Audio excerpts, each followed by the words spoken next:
Hello everyone, Jay the Builder here today. Today we are actually going to begin and start our AT-AT driver. As you can kind of see, kind of typical helmet, 18 and up for the age, but about 730 pieces. Really, really cool Star Wars helmet. Probably one of my favorites just looking at it. So we'll get started and we'll review it. Stay tuned. Alright everybody, bag one is done. We're going to kind of do the bags this way to kind of give you a better view of what it's supposed to look like in between bags, instead of going through one of those slow, what do you call it, one of our recordings. So if we have to do one of the recordings that have a slow build, we'll put it on there. But for the most part, moving forward, probably this is how we'll do it. There was no real issues in bag one. I will tell you that if you're used to doing helmets beforehand, they are getting probably a little bit more complicated than what you're used to. This is the finished result of bag one. So if there's any questions or any comments, or you see anything that you probably didn't understand, I will tell you there was no real errors in the book. Everything here should have went pretty smooth. So if you made it this far in bag one, kudos to you. We'll keep going and get to bag two. All right, everybody, bag two is done. Again, not much craziness in this one. Pretty straightforward. It is a lot more technical than most of your other helmets. I will tell you, when you're looking at the instructions in this one, so this is number 107, you'll see that there is this black piece that goes across. If you go to 108, it's no longer there. Then when you go to 109 and 110, it's there again. So just kind of keep in mind that the book, I think, may have probably been misprinted. Just, do what you got to do, take care of the issue. The issue really, I think, is going to be that white gap. You actually end up putting gray into that gap, which is not a big deal. You can do it with the black piece there. So that's pretty much where we're at. We'll continue.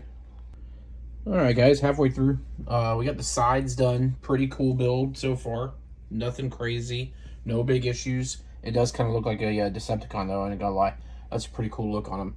This one, the face, of course, and then the sides are all built separate. So it's definitely a different way of doing a helmet. Alright guys, we are 2 bags away. This is bag 4. Lots of little different pieces. Most of them are going to the sides on this bag and the back. So if you're taking a look at it, they are held together by actual joints, similar to like clips. Nothing that's nothing too difficult. Also, nothing that can't be fixed if you make a mess up or anything. The biggest thing I'll tell you guys is just follow the instructions. That set of instructions was actually pretty easy, so shouldn't be too hard to go from that point forward. Alright, 1 bag left to go. As you can kind of see, we got some of the helmet now on. Pretty neat so far. Nothing crazy, nothing too complex. There is a lot different on these, so just kind of, as you're building, just pay attention to the complexities of some of the certain things. Some of the build outs are a little bit different, but other than that, so far so good. Alright everybody, finished result. Kind of little offsetting colors on the bottom kind of threw me off a little bit, but really cool build, kind of fancy. Of course, Star Wars, so a lot of the build is going to be sort of that technical side. Kind of give you a little bit of a 3D view of it all the way around. This one was wasn't hard. I wouldn't say it was hard. It was a little bit more technical when it came down to kind of putting things together. It was definitely built differently as well from other helmets, but I will say it was probably one of the coolest ones I've done. They're definitely starting to pick up not just detail, but the way they're built and the way that they make the directions and some of the parts is definitely way different than what it was when the helmets first started out, that's for sure. But there's your complete kind of look over.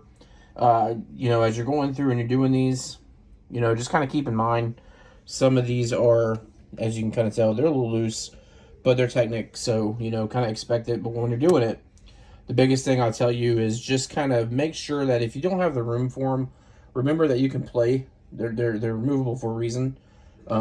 Use that to your advantage to put some of these pieces on. It definitely helps out when you're doing the final details, especially like around the ears and those little things right here.